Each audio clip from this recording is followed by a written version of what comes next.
Bom dia, bem-vindo à Astronomia Meio-Dia. Eu vou passar para começar a lista de presenças, como sempre. E hoje é um grande prazer ter aqui o professor Alberto Sá, que é professor na Unicamp. Ele se formou aqui na USP e foi pesquisador em vários lugares da Europa e nos Estados Unidos também. E hoje vai falar para a gente de ondas gravitacionais. Muito obrigada por estar aqui. Obrigado, Ariana. Está funcionando isso aqui?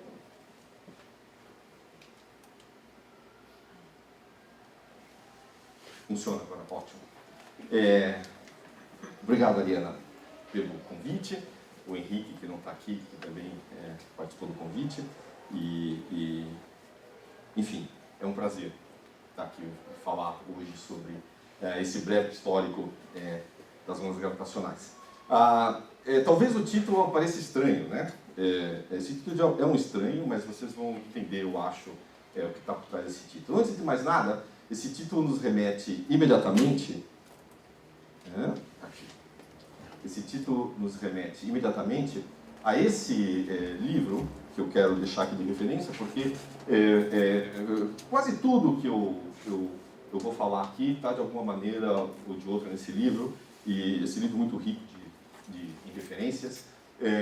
O autor, Daniel Kenneth, que é um físico que atua como físico e que também se dedica a falar da história, principalmente da relatividade mais recente, né? Ele tem esse artigo que está disponível de maneira gratuita no Archive, onde ele conta tudo o que eu vou falar aqui no que diz respeito à relatividade geral. O livro tem mais do que isso, né? Mas a parte da relatividade geral está disponível nesse artigo, porque a controvérsia sobre a realidade ou não das ondas gravitacionais no contexto da relatividade geral tem uma história muito rica, com um monte de sutilezas e curiosidades muito interessantes, e certamente merece um texto à parte. Eu não sei se esse texto foi publicado ou não, mas enfim, ele está disponível no Archive. Uma outra referência que eu quero deixar é esse artigo que eu escrevi no ano passado, num volume especial da Revista Brasileira de Ciência e Física, que foi em comemoração à detecção da onda gravitacional, a primeira que eu vou falar aqui, e também que ocorreu junto com o centenário da solução de Schwarzschild, que é a solução, enfim, que define como buraco negro. E essas efemérides são notáveis, né? A gente está no Instituto de Astronomia, não preciso falar aqui a respeito da importância de efemérides e coisas assim. Muito bem, é óbvio que esse interesse que todos têm agora sobre ondas gravitacionais não é só por causa do centenário da teoria da relatividade geral e da solução de Schwarzschild. Tem a ver com uma detecção observacional, a primeira detecção observacional de uma onda gravitacional, que foi publicado em fevereiro de 2016, preste atenção na data, guarde essa data, por uma equipe internacional que envolve essencialmente dois consórcios, que é o LIGO nos Estados Unidos e o Virgo na Europa, mais especificamente na Itália, né? E essa coisinha que está aqui em cima, essa faixinha, ela não é um gráfico aleatório que eu escolhi no Google para ilustrar a minha apresentação. Isso que está aqui na esquerda é o resultado medido nos dois detetores que compõem o LIGO, e do lado esquerdo é a comparação com a previsão teórica de que você deveria receber de sinal de ondas gravitacionais num processo que envolve a colisão e a fusão de dois buracos negros. A precisão da descrição teórica é notável, certo? Então, ninguém hoje se atreve a dizer que isso, de fato, não é uma detecção de uma onda gravitacional real que vem do processo dessa natureza, né? Obviamente, isso foi muito famoso, isso recebeu atenção de jornais do mundo inteiro, né? Você pode ver aqui o Estado de São Paulo. Isso aqui é o quadro de avisos do pessoal do Caltech, do LIGO, né? e no dia seguinte eles colecionaram aqui todos os jornais, aqui, ó, o Estado de São Paulo está aqui, ó, aqui tem um diário independentista catalão, tá certo? Então eles, o mundo inteiro passou a se preocupar com essa questão. Outra data interessante, 14 de setembro de 2015, é interessante por dois motivos. Primeiro, curiosamente, é meu aniversário. Então, é interessante. Segundo, né, é porque essa é a data da detecção.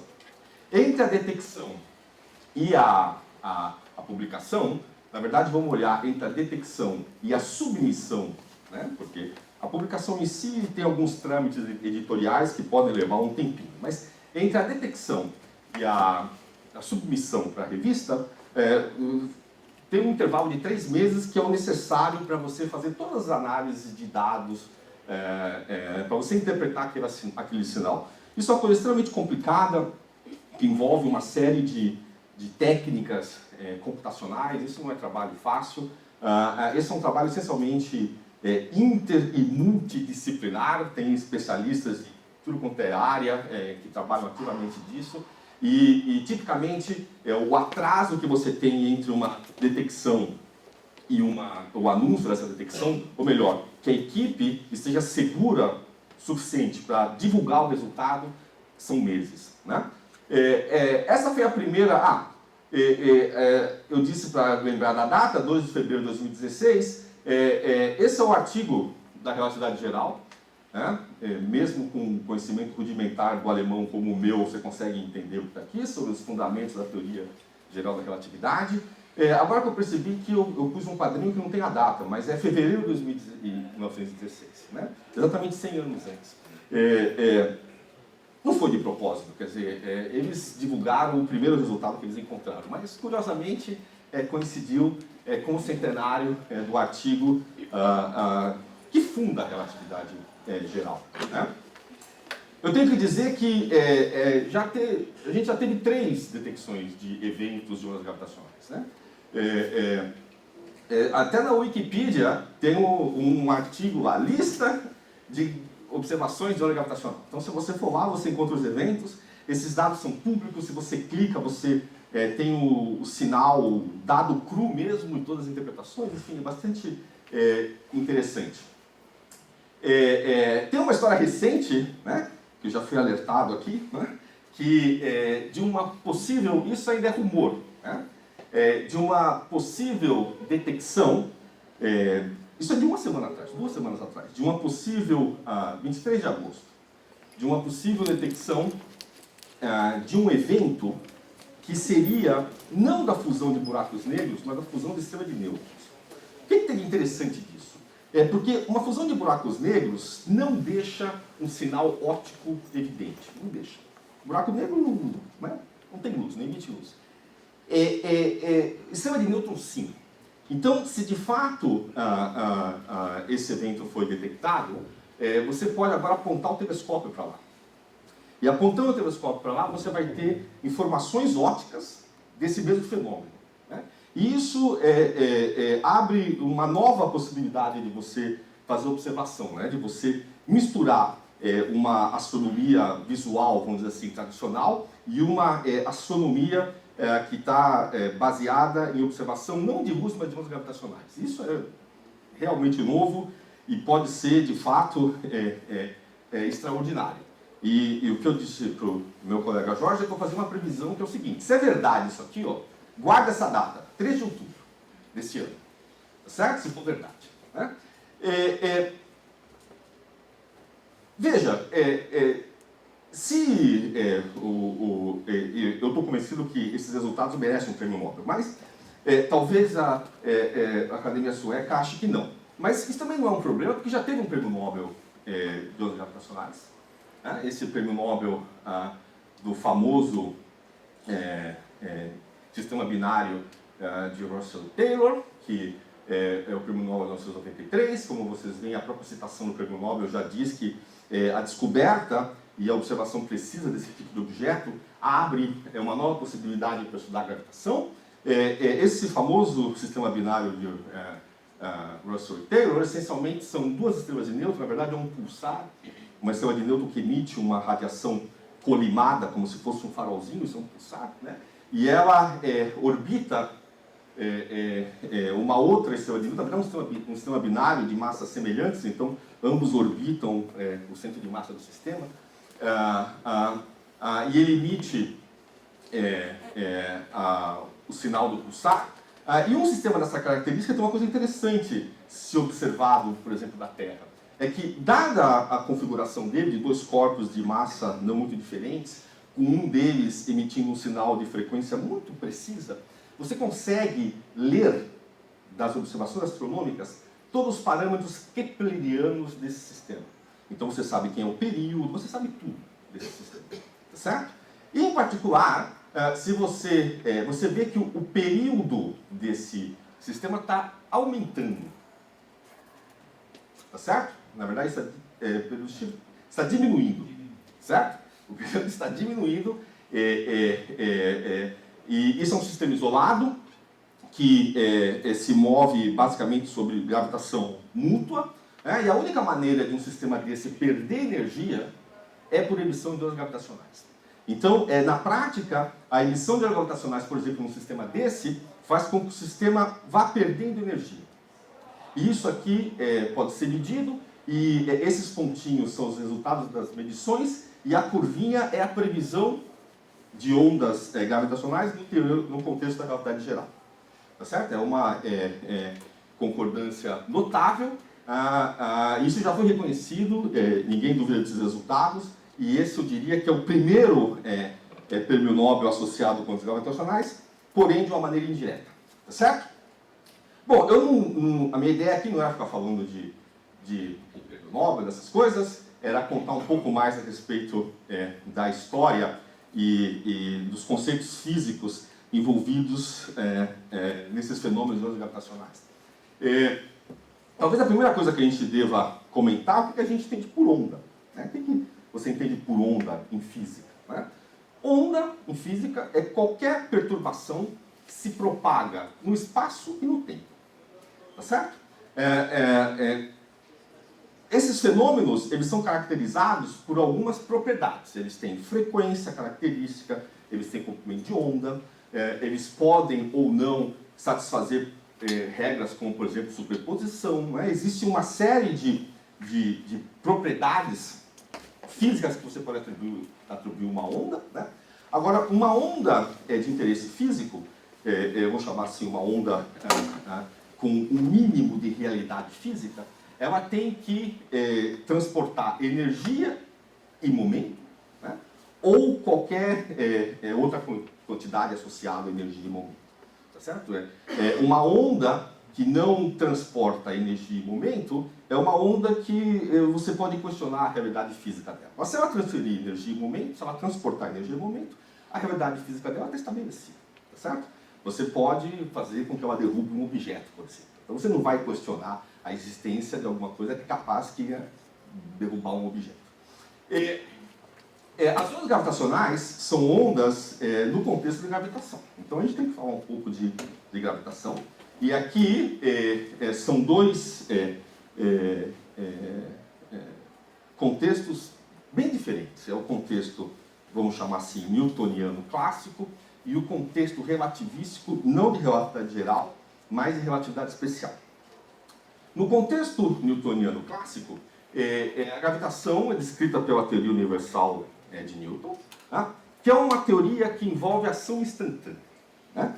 Que significa isso? Significa que a teoria newtoniana descreve muito bem como que um corpo aqui e o outro lá longe, como eles interagem gravitacionalmente. Os dois se atraem, né, com uma força que tem a direção da linha reta que os une, e cuja a intensidade vai com 1 sobre o quadrado da distância. Tá certo? Note que não entra em lugar nenhum aí nada que envolva o tempo.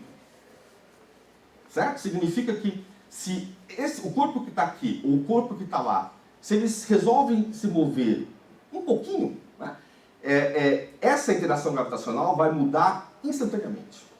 Instantaneamente. Essa é uma concepção que, primeiro, ela está errada, certo? E mais que isso, ela foi desafiada pela relatividade especial. A relatividade especial, de 1905, ela exclui a possibilidade que você tenha esse tipo de interação instantânea, né? A relatividade especial, ela prevê que nada, quando é nada, inclusive uma possível interação gravitacional, pode se propagar com velocidade maior que a velocidade da luz. Certo? Isso. A presença de fenômenos radiativos é comum de qualquer teoria que envolva interações não instantâneas. E para isso, a melhor maneira de visualizar é este. Veja, isso aqui é um applet que é disponível na internet. Isso aqui você pode imaginar, isso aqui é uma carga elétrica, mas se fosse uma massa pontual ia ser a mesma coisa. E essas linhas são as linhas de atração, por exemplo, associadas ao potencial coulombiano. Certo? No contexto que eu disse de interação instantânea, você pode imaginar que caso eu mova esse centro atrator, as linhas movem rigidamente, como se acontecesse isso. As linhas movem rigidamente. Isso, de alguma maneira, supõe que a interação mediada por essas linhas, ela se propaga ao longo do espaço de maneira com velocidade arbitrariamente alta, instantânea. Se, de fato, essas interações são mediadas por alguma coisa que tem velocidade infinita, se esse centro resolver se movimentar, o que deve acontecer é isso. Tá certo? A informação de que esse sujeito aqui se moveu, ele demora um certo tempo para se propagar em todo o espaço. Né? Note essa linha. Então. Essa linha aqui, ela está apontando onde esse camarada está. Se ele vier para cá, demora um certo tempo para aquela informação chegar lá. Certo? Isso é um fenômeno essencial por trás de qualquer fenômeno radiativo que envolva interações de velocidade que não é infinita. Quer dizer, qualquer coisa que não seja instantânea tem um comportamento desse. Tá certo?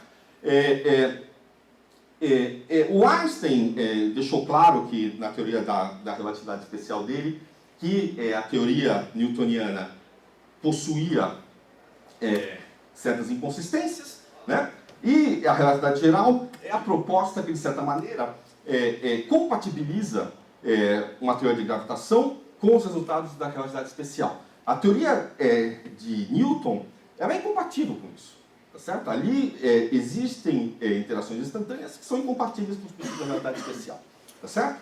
Agora, o curioso, isso eu queria contar aqui, é que existe um precedente antes do Einstein sobre isso. Né?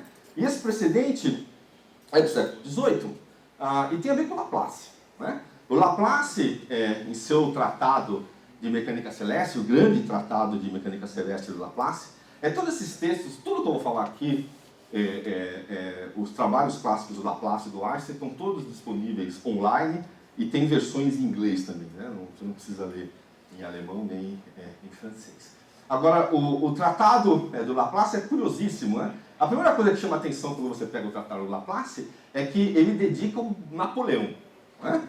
Então, essa é a dedicatória ao cidadão primeiro cônsul, esse era o nome dos chefes do governo da França num determinado período revolucionário. Né? Enfim, ele dedica o livro a Napoleão. Tem até umas historietas interessantes. O Laplace teria sido examinador do Napoleão quando ele entrou na escola de oficiais do exército francês. Né? Isso está registrado. O Napoleão, ele tinha, isso também é conhecido, o Napoleão tinha interesse em ciência em geral e em matemática em particular, e o Laplace foi uma espécie de consultor ao longo da vida do Napoleão. Quando o Napoleão é derrotado, exilado, e os Bourbons são reestabelecidos na França, o Laplace vira marquês. Né? Ele tem uma história ótima, enfim, procurem saber. O livro 5 do Tratado de Mecânica Celeste, aí, Teoria da Lua, tá certo? A Lua, ela tem um movimento peculiar, um movimento fino da Lua, que é extremamente complicado. Né? A Lua é um corpo celeste de observação fácil, né? E se você descreve o movimento que a Lua faz, tem um movimento óbvio, que ela gira em torno da Terra, tem outro movimento que ela roda em torno do eixo dela, de tal maneira que ela sempre está com a mesma carinha para a gente. Agora, além disso, tem outros movimentos finos, tem um movimento que chama libração. O movimento da Lua é um problema delicado e que o Laplace se dedicou a estudar. E ele testou diversas hipóteses para explicar esses movimentos finos da Lua, que em última instância tem a ver com efeitos de maré. São coisas complicadas. Né? Mas enfim, o Laplace testou uma série de hipóteses, e uma hipótese que ele quis testar era o efeito na órbita da Lua de uma possível velocidade máxima de propagação para a interação gravitacional. Tá certo? O Laplace já sabia que a luz não tem velocidade infinita. Na verdade, os astrônomos sabiam isso antes de Laplace. Né? E ele se perguntava, então, se haveria alguma consequência observável de um fato, que é a hipótese dele, de que a interação gravitacional fosse mediada por alguma coisa que viajasse com velocidade finita. Ele chamava essa coisa de corpúsculos de gravitação. Né? E ele propõe uma teoria bastante engenhosa. A teoria dele é a seguinte: você tem aqui a Terra, aqui a Lua, certo? A Terra, vamos supor que a Lua vamos supor que ela realiza um movimento circular. Então, a luazinha aqui, ela tem essa velocidade tangente aqui, tá certo? E ela é mantida nessa órbita com uma força em direção à Terra, de tal maneira que isso aqui é um ângulo reto, tá certo? Essa força perpendicular à velocidade instantânea não realiza trabalho, e isso aqui conserva energia, tá certo? O que o Laplace dizia é o seguinte: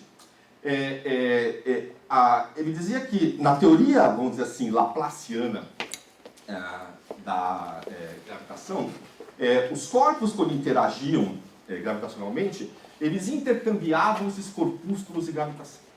Então, esse corpo aqui, a Lua, envia um corpúsculo para a Terra, e quando aquele corpúsculo chega no centro da Terra, a força surge na direção dessa linha que os une. Essa era a teoria laplaciana, um pouco mais simplificada, o que ele propõe testar aqui. Tá certo? Então, significa que a força da Lua está em direção à Terra porque o corpúsculo que saiu daqui chegou aqui, e esta é a trajetória do corpúsculo, tá certo? Porém, se o corpúsculo demora um tempo para sair daqui e chegar aqui, esse corpúsculo deve ter sido emitido quando a Lua estava aqui, tá certo? Quando a Lua estava ali, a força, a velocidade instantânea dela é a velocidade tangente aqui, tá certo? Porém, para que quando chegasse aqui, ela acertasse essa linha, o corpúsculo foi enviado, foi emitido nessa direção. Se você olhar com um pouquinho mais de cuidado aqui, ó, você vê que você tem a velocidade aqui, que era, vamos supor, na direção horizontal, e aqui a direção de emissão do corpúsculo, tá certo? Se você decompuser isso aqui, ó, você vê que agora tem uma direção, tem uma componente na direção do movimento. Esse componente vai tender a frear. Esse faz trabalho. E vai implicar um descenso dessa velocidade, certo? Porque ele vai acelerar para o outro sentido. Então, na prática, você não teria uma situação dessa, mas você teria uma coisa assim. Tá certo? O Laplace propôs isso. Agora, ele faz as contas e conclui que, com os dados que você sabe a respeito da estabilidade da órbita lunar, essa velocidade de propagação tinha que ser absurdamente alta, muito mais alta que a velocidade da luz. Né? Estava errado, ele errou em várias coisas aqui, mas a ideia de que uma possível finitude na velocidade de propagação da interação gravitacional implica em perdas desse tipo, que são justamente perdas radiativas, isso precede a relatividade especial. Tá certo? Isso vem do Laplace. Por sinal, o Laplace também tinha uma versão, vamos chamar assim, newtoniana de buraco negro. Tá certo? Isso está descrito, por exemplo, naquele artigo que eu listei no começo da Revista Brasileira de Ciência e Física. Essas tentativas do Laplace em descrever o movimento lunar, eles dão um assunto interessante até hoje, né? Esse aqui é a revista Science, de 2006, onde as pessoas estavam discutindo soluções dos paradoxos laplacianos com o movimento lunar. Quer dizer, até hoje as pessoas continuam investindo nisso, porque, enfim, são coisas bastante ricas e interessantes. O interessante é que aquele quadrinho que eu mostrei lá, que tinha uma carga positiva que eu movia, aquilo está sugerindo que eu posso fazer uma espécie de analogia eletromagnética com o campo gravitacional. Isso é verdade, né? Isso foi proposto por Poincaré em 1908. Em 1908, o Einstein ainda não tinha as ideias definitivas da relatividade geral na cabeça dele, né? Provavelmente ele já tinha algumas... Ele sempre se preocupou muito com o princípio de Mach e coisas desse tipo. Em 1908 ele já tinha escrito sobre esses assuntos, mas ele ainda não tinha nenhum trabalho que você pudesse considerar um embrião da relatividade geral, né? O Poincaré sugere que você pode descrever um fenômeno semelhante à radiação eletromagnética para gravitação, explorando uma espécie de analogia eletromagnética, né? A gente vai ver que essa analogia eletromagnética é um problema grave que só pode ser resolvido, vamos chamar assim, com tecnologias e conhecimentos modernos de 20 anos para cá, tá certo? Mas a proposta do Poincaré é interessante e, de fato, o Poincaré já dá todos os dados necessários para você derivar a famosa fórmula do quadrupolo, né? Que é a fórmula que você usa no sistema binário de Russell e Taylor para calcular as perdas por radiação, tá certo? Mas, obviamente, eu tenho que falar de relatividade geral, né? É no contexto da relatividade geral que esses problemas ganham a descrição adequada, a descrição correta, né? E a relatividade geral, vocês sabem, isso é um dos poucos exemplos que a gente conhece de obra de um homem só. A relatividade geral começou com Einstein, tá certo? Por mais que a gente pode discutir que ele roubou a ideia da mulher e que não sei o quê, que o Poincaré... Não, certo? É obra de um homem, tá certo? Eu não estou dizendo que se não existisse Einstein não teria relatividade. Ia ter, eu tenho certeza, só que eu não sei quanto.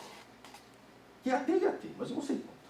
Talvez demorasse 10 anos, talvez demorasse, não sei, 3 meses, né? Mas, enfim. É interessante você ver, e isso o Kenneth Fick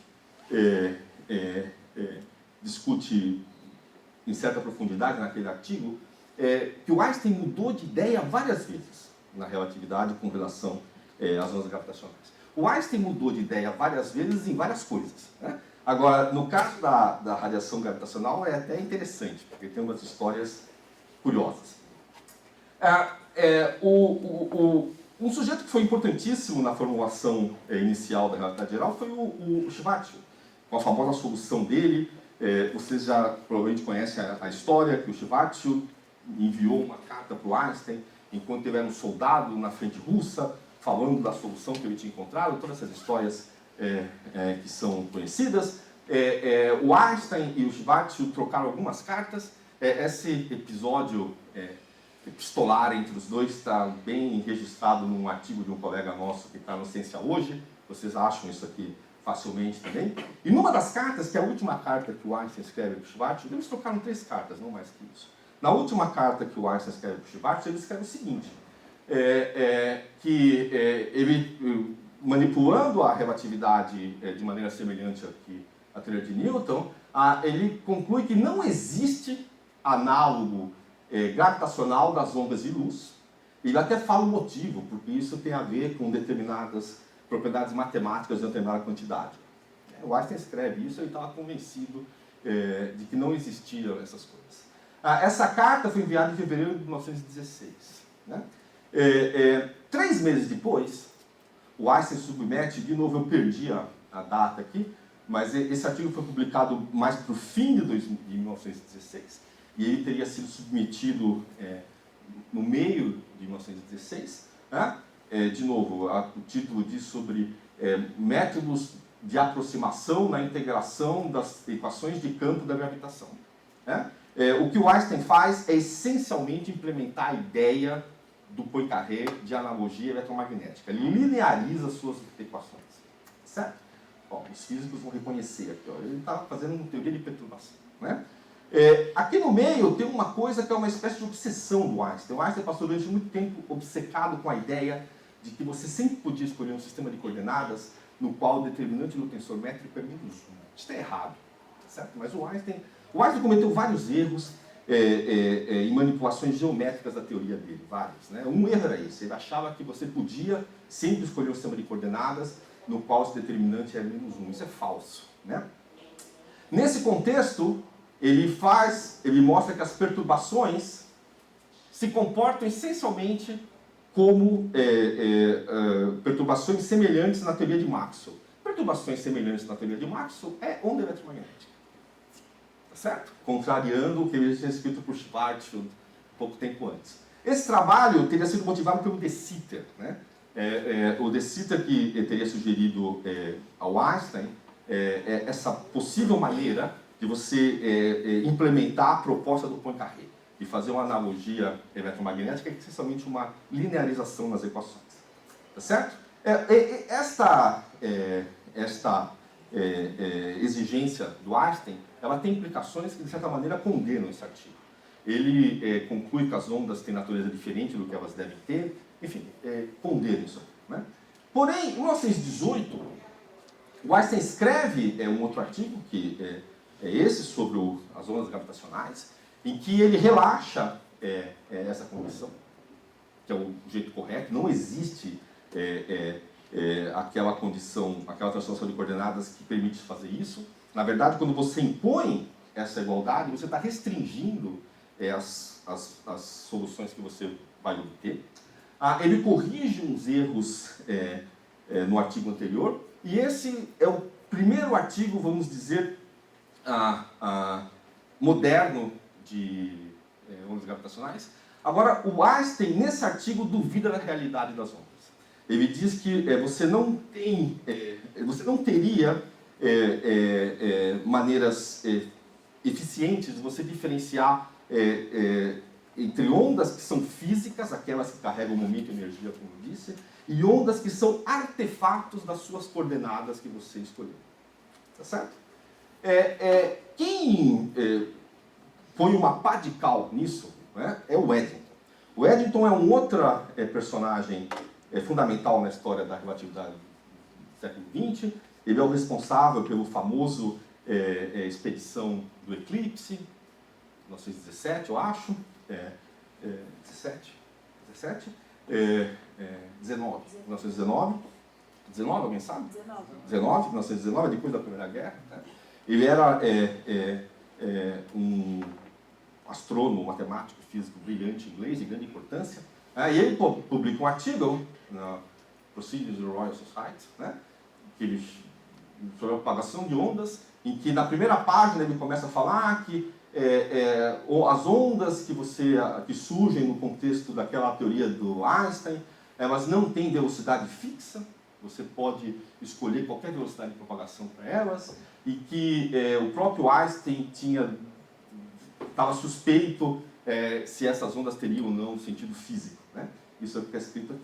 Na página seguinte, ele diz o seguinte, que essas ondas não são objetivas, não tem realidade objetiva delas, elas são simplesmente sinuosidades no sistema de coordenadas, e a única velocidade de propagação relevante para elas é a velocidade do pensamento.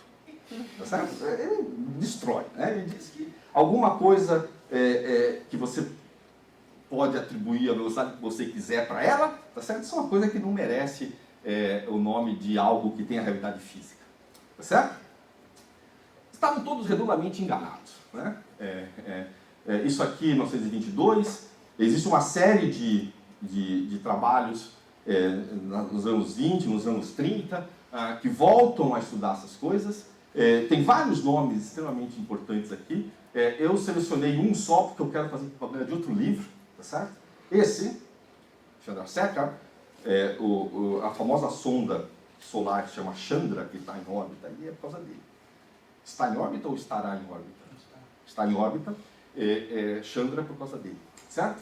Ele tem uma obra monumental, se chama Mathematical Property of Black Holes, uma coisa assim, que tem tudo. E tudo que você pode imaginar está lá. Combinação linear de tudo. Que existiu e que vai existir ainda. É impressionante, né? Você acha que alguma coisa é nova que você descobriu, você vai lá, está no Chandrasekhar. É impressionante. Né? Ele tem uma história... O Eddington foi orientador dele. Eles têm uma história extremamente conflitiva. Eles brigaram de maneira horrorosa, uma história extremamente triste. Né? Eles brigaram não por causa das ondas gravitacionais, eles brigaram por causa da ideia do colapso gravitacional. O Chandrasekhar defendia corretamente que um colapso gravitacional é uma coisa fisicamente possível que dá origem a um buraco negro. E o orientador dele era contra. Né? E essa briga terminou da pior maneira possível que se termina com um estudante. Recado para o estudante. Sempre que o orientador briga com o estudante, perde o estudante. Mesmo que o orientador esteja errado, porque ele estava errado aqui, o orientador. Certo? É uma história semi-trágica. Ele foi desterrado da Inglaterra, o Chandrasekhar. Ele foi para Chicago, enfim, né? Foi expulso de Cambridge. O interessante é que o Chandrasekhar, se você... Talvez essa é uma boa maneira de você medir a importância de um homem, ou de uma mulher, de um ser humano, certo? Você mede a importância de alguém pela importância dos seus inimigos. Então, os seus oponentes, vamos dizer assim. O Chandrasekhar começou a carreira dele tendo como oponente o Eddington. Mas, no segundo instante, ele passou a ter como oponente o Einstein.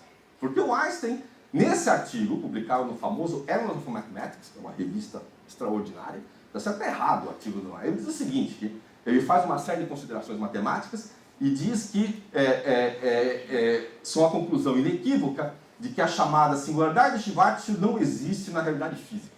O Einstein não entendia o que era a singularidade de Schwarzschild. Né? Ele não entendia o que é uma quantidade intrínseca que depende de coordenadas ou não. Tá certo? É óbvio que falar isso hoje é até um tanto que injusto, porque naquela época essas ideias ainda não estavam frescas no contexto matemático.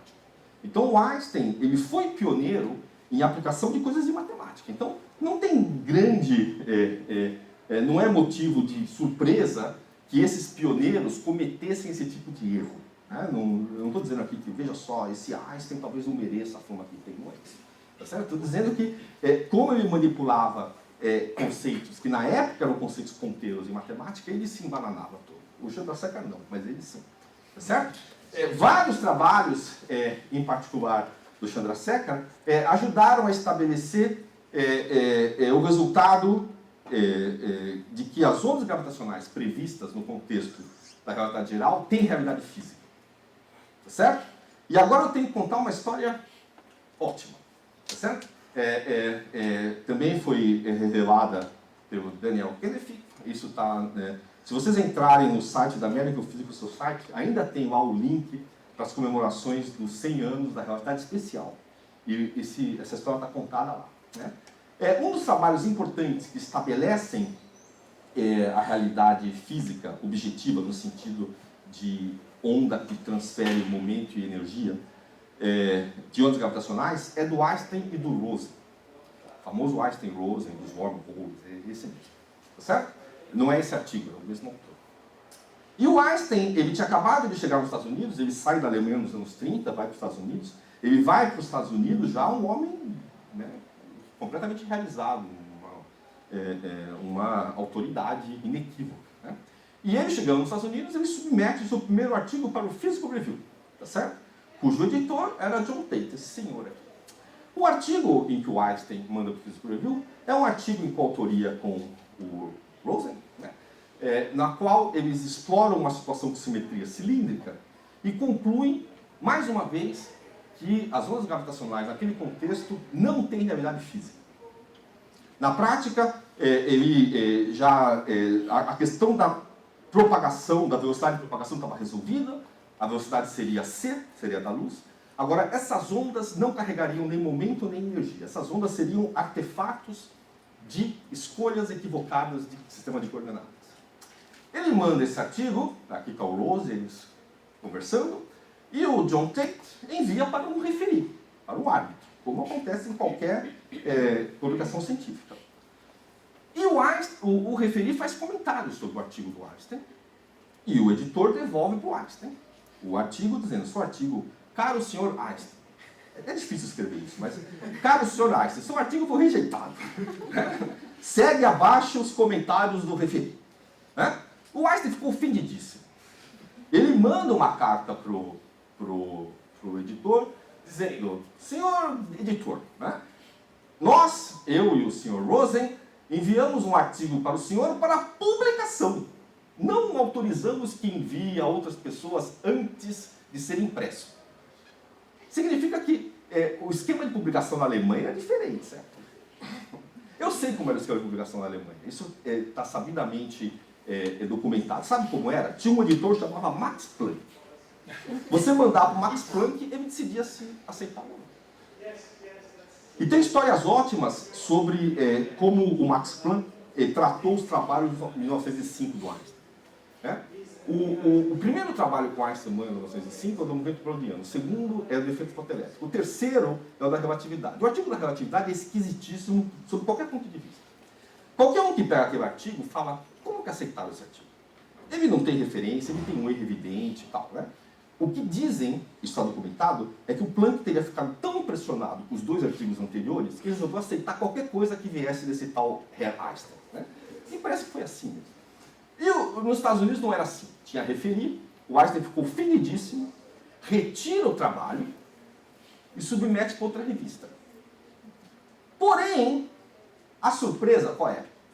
Que, antes de mais nada, isso aqui é um dado interessante, que o trabalho que o Einstein faz não é original.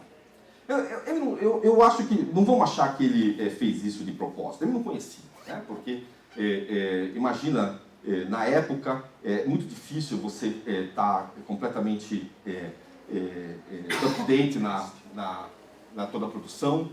Esse artigo já tinha sido, aquela configuração com simetria cilíndrica já tinha sido resolvida e foi resolvida pelo Guido Beck.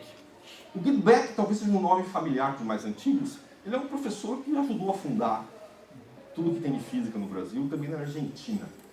Esse senhor aqui. Enfim, tem a historiazinha dele. Ele morreu atropelado no Rio de Janeiro. Estou falando car accident. Mas eu não sei se atropelamento é car accident. Sei lá, talvez seja. Ele morreu atropelado no Rio de Janeiro. Ele é um dos fundadores tanto do CBPF quanto do Instituto do Balseiro. Tá certo? Enfim, alguém importante na nossa história local aqui. Porém, o importante é o seguinte, que quando o Einstein submete o trabalho para o Physical Review, a conclusão é, essas ondas não existem. O comentário do referi era, essas ondas existem, o senhor errou na conta tal. O que o Einstein faz? Ele corrige o erro e manda para outra revista. Certo? E o artigo é publicado nesse Journal of Franklin Institute. Os físicos têm até uma piada, que o único artigo que os físicos conhecem no Journal of... Os físicos relativistas, como eu, conhecem no Journal of Franklin Institute é esse artigo do Einstein. Porque eu nunca vi nenhum artigo no Journal of Franklin Institute de relatividade. Nesse artigo, o Einstein incorpora as críticas do referi, sem dar crédito, tá certo? E conclui que ondas existem. O referi foi Robertson, o próprio Robertson Walker, que era um matemático importante americano, que estava a par de todas essas coisas. Notem que o Kenneth apresenta essa história dizendo que até um cientista importante pode se beneficiar de um processo de revisão decente, certo? Mesmo recusando a participar da brincadeira, você sai ganhando, certo? Essa ideia de que antes de você divulgar seu trabalho, ele circule privadamente entre pares, pode ser bom para você. Como aconteceu, tá certo? Esse trabalho do Einstein é sempre citado também como um dos primeiros que, de maneira inequívoca, atribui uma realidade física para as outras. Tá certo? Muito bem. Tem uma longa história aqui, isso nos anos 30, até os anos 60, muitas coisas aconteceram. Tem uma coisa que, na Segunda Guerra, a ciência não diretamente envolvida ao esforço bélico ficou congelada. Nos países centrais, obviamente. Quando acaba a guerra, várias áreas renascem. A eletrodinâmica quântica, a própria teoria de estado sólido. Da relatividade, não. Eu não sei porquê. ela passa numa época de ostracismo aí até o começo dos anos 60, final dos anos 50. Quando ela renasce, eu não vou falar dessa história, na verdade ela tem pouco a acrescentar aqui, porque já nessa época as pessoas estavam convencidas de que as ondas gravitacionais tinham realidade física. Tendo realidade física, o próximo passo, então, é você tentar detectá-las. Essa é a ideia. Tá certo? Então, a gente... só uma historiazinha para ver como as coisas mudaram. O Robertson, que era um cara muito importante, recebeu o artigo dele no dia 6 de julho. Ele estava em férias em Moscou, Idaho. Não Moscou, Russia. Moscou, Idaho, estava em férias lá. E ele devolveu para o Tate no dia 17 de julho. Em 11 dias, estando de férias, ele fez o repórter e devolveu, sendo que era por correio na época, e não tinha latex, ele fazia na mão. Você vê que fazer na mão não é tão... Tá certo? As coisas não são assim hoje. Né? Você manda para o referir, ele recebe 35 cobranças e não responde. Tá certo? As coisas mudaram. A gente tem que começar a falar de detecção. Tem vários personagens que mereceriam ser citados aqui. Eu vou citar só um, porque obviamente tudo que eu vou falar aqui envolve diretamente a colaboração do LIGO e do Virgo, então esse pessoal obviamente merece todos os créditos, mas eu queria falar de um caso específico de pioneiro da detecção de ondas gravitacionais, que é o Joseph Weber. Ele foi o primeiro a construir um detector de ondas gravitacionais, na verdade é uma antena da série de ondas gravitacionais. E a ideia dele era explorar isso que eu disse, de que a onda gravitacional, como ela transporta energia e momento, ela é capaz de excitar um objeto, tá certo? E o objeto que ele propôs era um cilindro de alumínio, um cilindro grande, cujas dimensões estariam associadas com o tipo de sinal característico que ele queria detectar. Eu acho que o sinal que ele dizia na época era uma coisa de 1600 Hz, eu não me lembro exatamente que fonte daria origem a isso, mas esse detetor, essa antena, estava calibrada para ter a máxima eficiência numa frequência desse tipo. Ele tinha os motivos para fazer isso. Ele constrói esse objeto. As ondas gravitacionais são diminutas, por qualquer critério que você use. Então, construir uma antena de massa ressonante, que é esse tipo de construção, ela envolve desafios tecnológicos incríveis de você isolar vibrações, de você esfriar, enfim, é um trabalho tecnológico considerável. Né? E ele ele começou em 1960 a fazer esse trabalho. Né? Em 1969, ele anuncia, no Physical Review Letters, a descoberta das ondas gravitacionais. Tá certo? Isso estimulou um monte de grupos em vários lugares do mundo a construir novos objetos, novas antenas de massa ressonante. Isso durou muitos anos, né? E ninguém nunca conseguiu reproduzir a medição do Weber. Certo? Eu não fui atrás para ver se identificaram qual a origem do erro, né? Porque ele estava seguro que ele tinha medida, ele tem os dados lá. Eu não fui conferir se alguém conseguiu identificar exatamente a origem do erro. Eu me lembro quando eu era estudante, eu não era estudante nessa época aqui, né? Mas eu era estudante algum tempo atrás, as pessoas comentavam que talvez tivesse sido um estudante revoltado que deu um chute no detetor e ele achou que tinha detectado alguma coisa. Eu não fui atrás disso, tá certo? Mas o fato é que ninguém detectou, tá certo? E hoje a gente sabe que nessa faixa de frequência que ele procurar, você não vai encontrar nada. O que vai chegar aqui vai chegar com uma frequência tão diminuta que você não vai medir nada, né? Eu imagino que deve ter gente do IFUSP aqui. Se você for lá no laboratório de criogenia, lá em cima, do professor Ney Oliveira, você encontra um detetor de massa ressonante que está lá. Tá certo? Esse é o famoso detetor Mario Chamber, uma bola, está lá, né? Eu imagino que está lá. Né? De novo, esse é um trabalho que é um trabalho interessante, porque a tecnologia envolvida para você isolar tanto de vibrações quanto termicamente, essas coisas, é um trabalho notável. Enfim, se alguém for até lá e pedir que mostrem, eu tenho certeza que eles vão ter o prazer em mostrar lá. Eu acho que não estão fazendo nenhuma medida. Né? Então, eu acho, inclusive, que talvez esteja desativado. Mas, enfim, o objeto está lá, com certeza.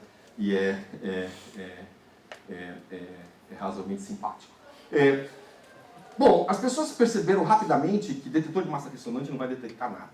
E não vai detectar nada porque, pelas dimensões do detetor, isso implicaria que o sinal óptimo para ser detectado tem determinadas propriedades, como, por exemplo, frequência, comprimento de onda, cuja fonte astrofísica não é muito frequente aqui perto. Para você detectar uma onda gravitacional, você tem que ter a sua sensibilidade ajustada a eventos astrofísicos frequentes e próximos. Você não pode querer medir uma coisa que está muito longe, ela vai chegar tão atenuada aqui que você não vai pegar. Tá certo? E o que se percebeu nos anos 80, talvez até um pouco antes, é que a melhor maneira, a maior chance que você tinha de detectar sinais gravitacionais verdadeiros eram com comprimentos de onda da ordem de quilômetros. Certo? E aí você não vai construir uma massa ressonante de 1 quilômetro de tamanho. Tá certo? Você começa a explorar os detectores de interferometria. Então você tem uma espécie de braço óptico, igual aqueles experimentos de Michelson-Morley, tá certo?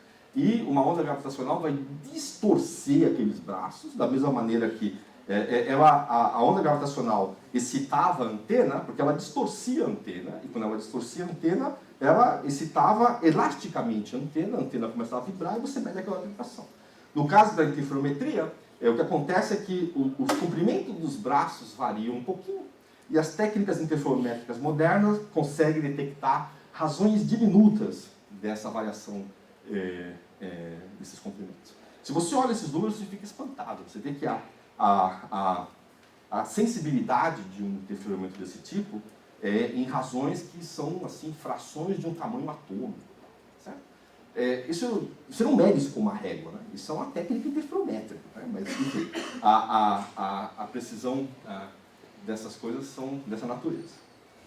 E a gente chega, então, finalmente, o LIGO ele tem várias fases, né? Essa fase que a gente está aqui é a quarta, né? A cada fase você tem uma série de melhoras tecnológicas nas coisas envolvidas, não só na produção do laser extremamente estável, mas também dos espelhos, né? Uma coisa muito legal, muito interessante.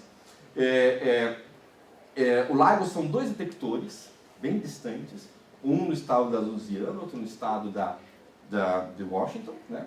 E a ideia, por que você tem que ter 2 detectores bem distantes? Porque você vai se convencer que você recebeu uma onda gravitacional se os 2 detectores assinalarem simultaneamente o mesmo sinal. Essa é a ideia. Uma onda gravitacional vem de lá longe, certo? Então, se ela vem de lá longe, você pode supor que ela vai chegar instantaneamente, no mesmo instante, na Louisiana e em Washington. E esses sinais, eles vêm misturados num ruído terrível. Né? Então, o que você quer diferenças do ruído que são simultâneos nos 2 sites, nos 2 locais distintos.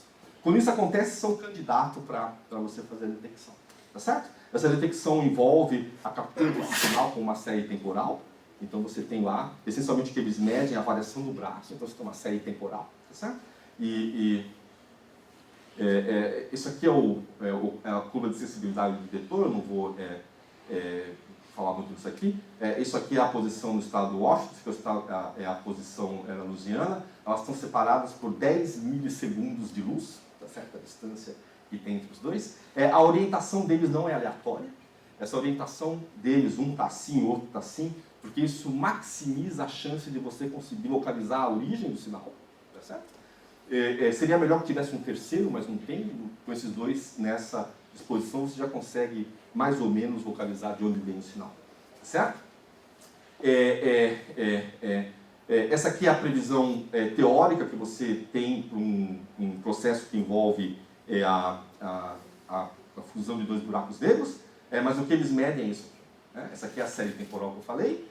Essa é a série temporal devidamente alisada e a comparação com a previsão teórica, tá certo? E aqui, ó, isso que eu queria mostrar. Esse primeiro evento, sabe-se que ele veio da fusão de dois buracos negros, um com 36 massas solares, outros com 29 massas solares. Tá certo? Se você somar aqui, dá 65. O buraco negro remanescente terminou com 62 massas solares. Então, 3 massas solares foram convertidas em onda gravitacional. 3. Você pega 3 sóis, faz mc ao quadrado, e isso vira onda gravitacional. Esse provavelmente é o evento mais energético que a gente conseguiu medir na história. Certo? 3 massas solares se converteram em energia de ondas gravitacionais. O Hiroshima são algumas gramas de plutônio que você não converte inteiramente, você converte a diferença. O mc ao quadrado lá, enfim, esse aqui é o evento mais energético que a gente já presenciou. Você pode falar do Big Bang, tira o Big Bang, certo? Tira o Big Bang, esse aqui é o evento energético mais. São 3 massas solares que desaparecem e irradiam como ondas gravitacionais, certo? Esse tipo de configuração é razoavelmente frequente. Então, é natural que você espere que você tenha uma taxa de detecção, eu ouvi falar uma vez por mês. Né? Talvez seja exagerado isso, mas vários por ano você consegue. Né? Como eu disse, já estão em 3 e tem uma possibilidade de ter um quarto que envolve estrela de nêutrons. Né? Para finalizar, isso aqui são algumas especulações que eu acho que não se aplicam aqui. Tem 2 coisas que eu quero falar para finalizar. Primeiro, que a importância desse suposto evento envolvendo estrela de nêutrons, eu já adiantei qual é. É porque esse evento vai ter sinal luminoso. Com o sinal luminoso, você pode apontar o telescópio para lá e tem informações novas do fenômeno. Coisa que o buraco negro você não tem. O buraco negro, você aponta o telescópio para lá, tem um buraco negro. Tá? Você pode inferir coisas do buraco negro por corrente gravitacional, mas é diferente de você apontar para uma estrela, que vai brilhar, bem diferente. Tá certo? A segunda coisa que eu queria falar é sobre a analogia eletromagnética, que é essencialmente a ideia de tratar as ondas gravitacionais de maneira linearizada. Né? Essa analogia é errada de nascença. E é errada por um motivo físico simples, que é o seguinte. Na radiação eletromagnética, quando um corpo irradia, a carga elétrica é constante. Fóton não tem carga elétrica.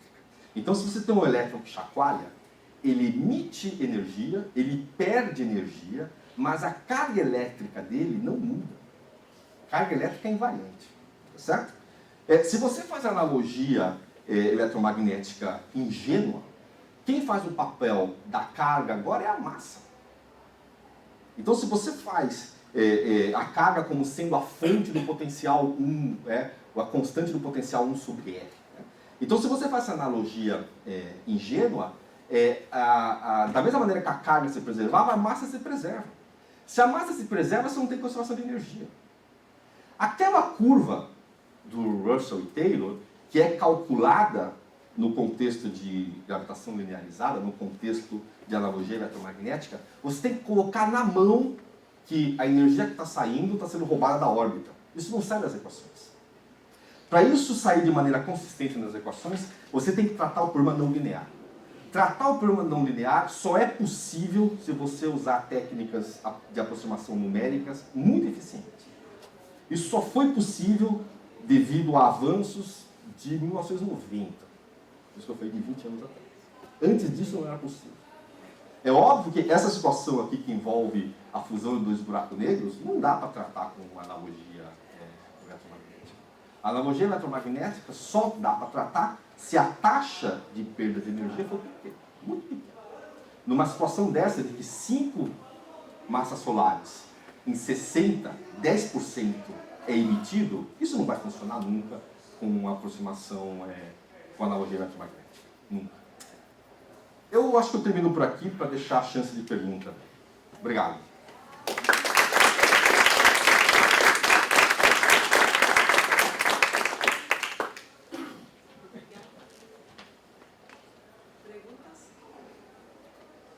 O Jorge tem um comentário para fazer. já que você me permite, tá tudo bem. Eu queria observar que, no fundo, Einstein, além de teimoso, etc., é um criador, um gênio. Né? Mas o que ele escreveu no seu primeiro artigo, na verdade, não é incompatível com o segundo. O que ele, se você olha muito fino, o que ele diz é que não existe radiação dipolar. Sim, é verdade.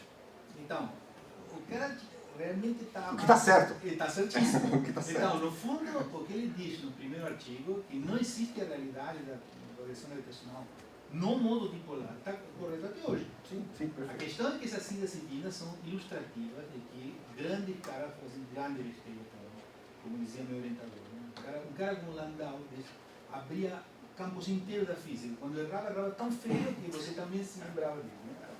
Então é isso. A outra coisa que eu queria dizer é que essa história de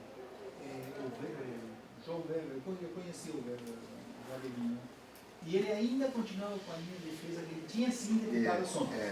E a linha de defesa dele era a seguinte, que o acoplamento da onda com a matéria era não linear também. Então, agora, evidentemente isso não consegue apagar o fato de que a antena muito mais sensível nunca tinha detectado coincidência nenhuma. Possivelmente, se você faz uma análise de coincidência aleatória, nos dados dele, que eram 1 milhão de vezes menos sensível do que Nautilus e o resto da série, você vai encontrar uma taxa aleatória de coincidência que bate com a tua. Não precisa do aluno chutar o... Não, é claro, isso é... suporte, por aí vai, né? Maldoso. Os alunos são assim maldosos. Né?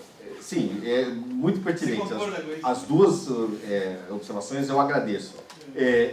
Eu sei da história do Weber, que ele faleceu defendendo que ele tinha, de fato, medido.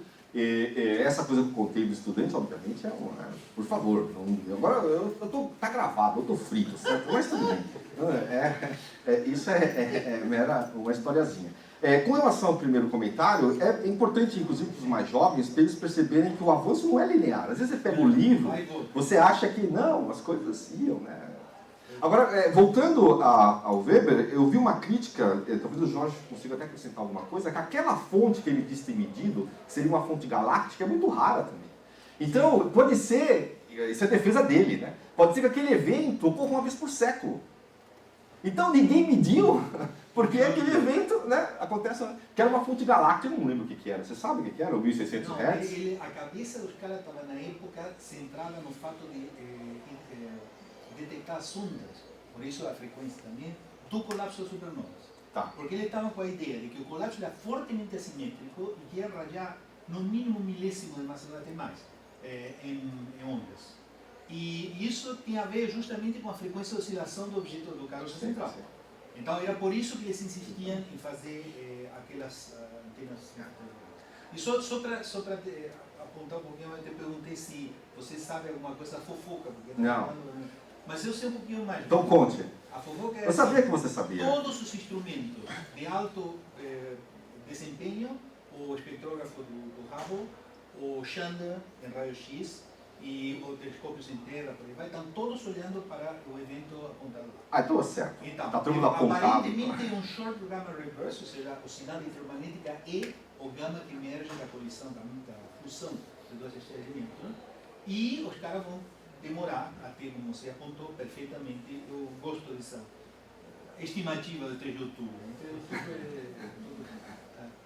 Para ver se sai alguma, mas evidentemente há coisa na cartola, porque está todo, ou seja, os instrumentos foram override aí do modo normal de batch de observação e apontaram para lá, então estão querendo ver o remanescente da colisão, que é o que você apontou, que é bem diferente do caso do buraco negro, né? Porque aí está toda essa questão da gestão de lantanídeos e por aí vai, tem um monte de coisa aí, não pode permitir também. Né? E além disso, a relação do sinal eletromagnético em coincidência com o sinal gravitacional, do qual você vai poder inferir coisas a respeito da equação de estado e por aí. Ou seja, idealmente é um evento, né, muito rico, sim, sim. O que sai de tudo isso. Tá? Só isso, você está.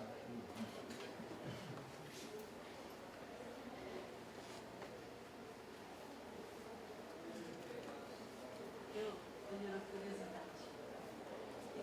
Será que na teoria de Laplace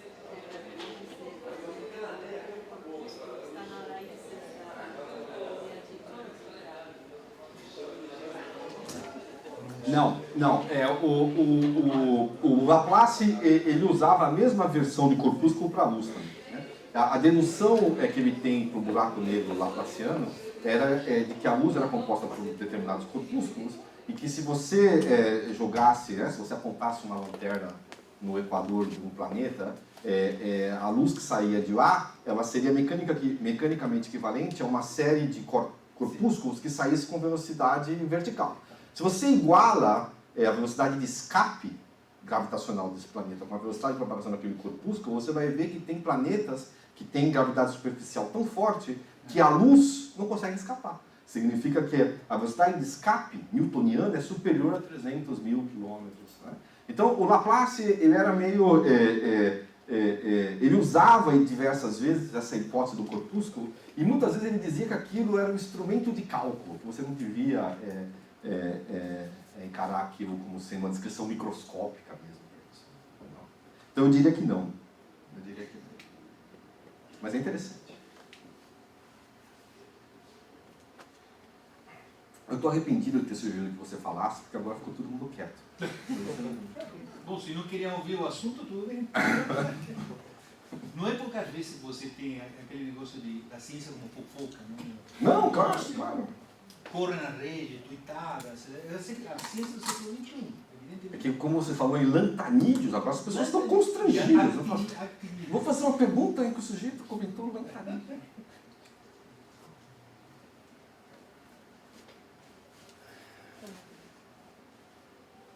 Vamos agradecer. Obrigado. Mais uma vez.